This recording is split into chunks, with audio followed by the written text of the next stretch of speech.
Grabe, binilihan na nga pala ako mga lods ng iPhone 13 ng aking kapatid na si Kadreamers. Kaya naman, bakas talaga sa aking mukha ang saya at ligaya. Pero bago nga ang lahat mga lods, ay napakaaga ko talaga gumising para nga pumunta sa Lucena. Sakto, pupunta rin talaga si Kadreamers sa Lucena ngayon. Kaya ang sabi ko, sabay na kami. Kaya nga pala siya pupunta sa Lucena mga lods, ay bibili siya ng dress na susuotin nga ni mama sa gaganapin na graduation niya. At ako naman mga lods, kaya nga ako pupunta sa Lucena, ay balak ko talaga kumuha ng cellphone na home crate. At maipasyal na rin itong aking mag-ina. Kasi sa totoo lang talaga mga lods, hindi ko pa talaga naiipasyal itong aking mag-ina lalo na sa SM. Kaya ang sabi ko nga sa aking asawa, pag tayo umuwi sa Quezon, hayaan mo, papasyal tayo sa SM. Kaya nga nung makauwi kami dito sa probinsya namin sa Quezon, ay makalipas nga lang ang 2 araw, ay inakit ko na rin itong aking asawa para nga mamasyal sa SM. At mabalik na nga tayo mga lods dito sa aming paglalakbay. At thank you Lord kasi nakarating na rin kami dito sa aming pupuntahan. At bumaba na nga lang kami dyan sa sinakyan naming van. Grabe mga lods, na nakita talaga ang likod ni mama sa sobrang layo ng biyahe. At nang makarating na nga kami dito sa tapat ng SM Lucena, ay tumawid na rin kami dito sa kalsada na napakaraming sasakyan. O diba, sobra na naman nga ako namang yan mga lods. Lods, hindi gay. At nang makarating na nga kami dito sa pintuan ng SM Lucena, ay dali-dali na nga lang din kami pumasok kasi nga napakainit talaga sa labas. At kung mapapansin nyo nga mga lods, ay si Kadreamers talaga nagbibideo. Kasi nga wala pa talaga tayong cellphone na pang video para nga sa pag-uumpisa natin sa pagbablog. Kaya nga ang sabi sa akin ni Kadreamers ay ibibigay na lang niya sa akin ang bidyong ito. O diba, napakabait naman talaga ng idol nyo mga lods.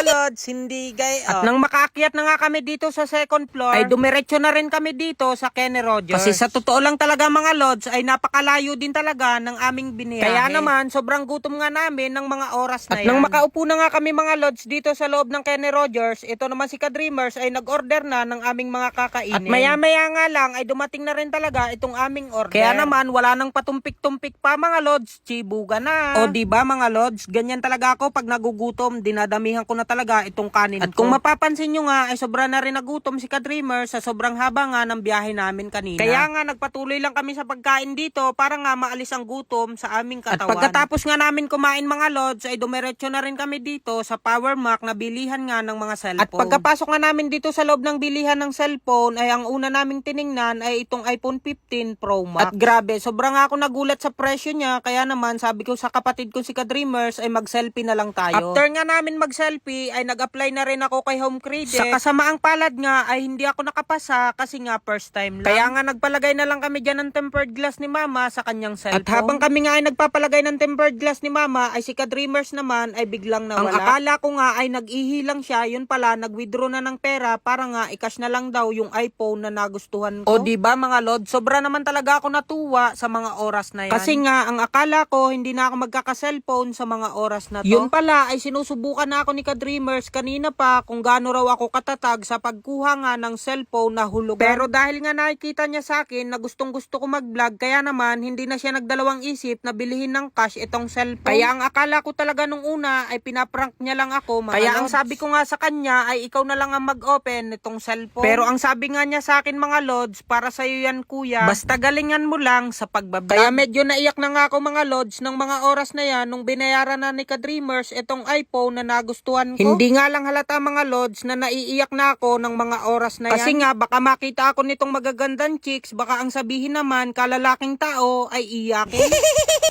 Lods, hindi gay. At nang matapos na nga ito ay paliwanag sa aking kapatid na si Kadreamers about dito sa iPhone na nabili namin, ay pinalagyan na rin namin ito ng case at tempered glass. At nang mapalagyan na nga namin to ay umalis na rin kami na sobrang saya, lalo na nga ako mga kaya lods. Naman kung mapapansin nyo nga mga lods sa aking mukha ay bakas talaga ang saya at ligaya. At dumiretso na rin nga kami mga lods dito sa dental clinic para nga magpatingin si Kadreamers ng kanyang brace. At pagkapunta nga namin doon ay hinahanapan naman siya ng reseta ng doktor niya. Kaya nga sumakay na lang kami ng escalator para nga pumunta dito sa first floor para nga maghanap ng dress na susuotin ni mama sa gaganapin na graduation nitong aking kapatid na si Kadreamers. Kaya naman nung may magustuhan kami para kay mama ay ipinasukat nga agad namin ito sa kanya. Grabe, kung makikita nyo, donyang-donya talaga ang dating lighting ni Mama. Napakaganda, parang ikaw.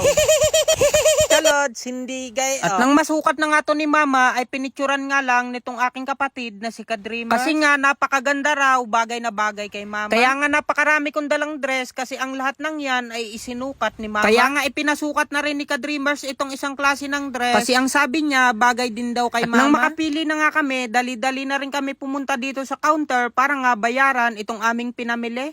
Hala, wow, 19,000 mga lot. Wow, 17,000. Wow, tingnan natin mga lods kung magkano ang mapapanalunan natin.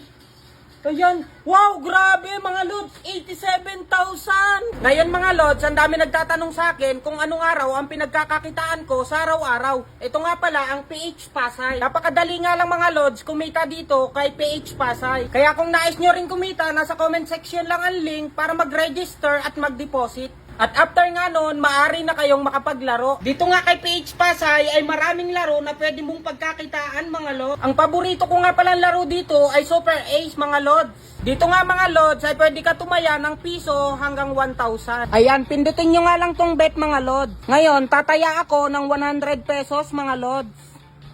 Ayan mga lods, so scatter na naman mga lods. May 10 spin ka mga lods na libre dito. Pag nag-scatter siya. Ngayon, pindutin lang natin to mga lods. Yan. Oh, scatter mga lods! Scatter pa, scatter! Scatter! Uy, 200! Uy, 2,000 mga lods! Hala! Oh, 19,000 mga lods! Oh, napakalaki nun mga lods! Grabe! 19,000! 1, 2 mga lods! Wow, 17,000! 17,000! Wow, 10,000 mga lods! Wow, 12,000! Grabe! Oh, 20,000 mga lods! Kanyang hindi nag-scatter. 4,000! Isa pa. Scatter mo, scatter. 600! Wow! Tingnan natin mga lods kung magkano ang mapapanalunan natin. Ayan. Wow, grabe mga lods. 87,000! Grabe mga lods. Napakasimple lang manalo dito kay PH Pasay. Kaya kung gusto niyo maglaro, mag-register na at mag-deposit.